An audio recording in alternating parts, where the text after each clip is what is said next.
Okay. Here's something I want you to take with you, though. We don't see things as they are. We see them as we are. How many of you have heard that before? Okay. It's an amazing quote by Anais Nin. Okay. And what it basically is saying is, until you open your mind to the possibilities of seeing things differently, you're going to continue to see the world the way you see it. You have to be receptive to the point of seeing it differently to actually start to see it different. Okay? Good example of that is for me, growing up in South Central Los Angeles.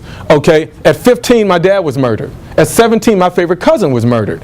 And I read an article when I was 15 years old that talked about, from the Los Angeles Sentinel, that talked about the fact that a young black boy had as much chance of reaching the age of 21 as if had less of a chance of reaching the age of 21 in the inner city than if he had been on the front of World War II. At 15, for me to see that blew me away. Then my dad is murdered, my cousin is murdered. So I didn't know how I was going to get out of that neighborhood, out of the community. Okay, and so this poem, I wrote a poem that symbolizes this, and it's responsibility. Puppets on strings are not responsible for things. I wrote that at 17.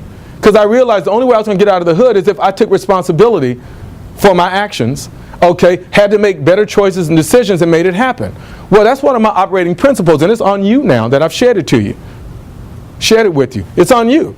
You have to take responsibility for building this culture. Each one of you.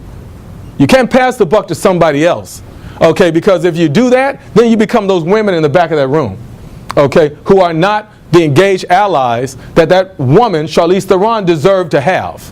Okay? So that's one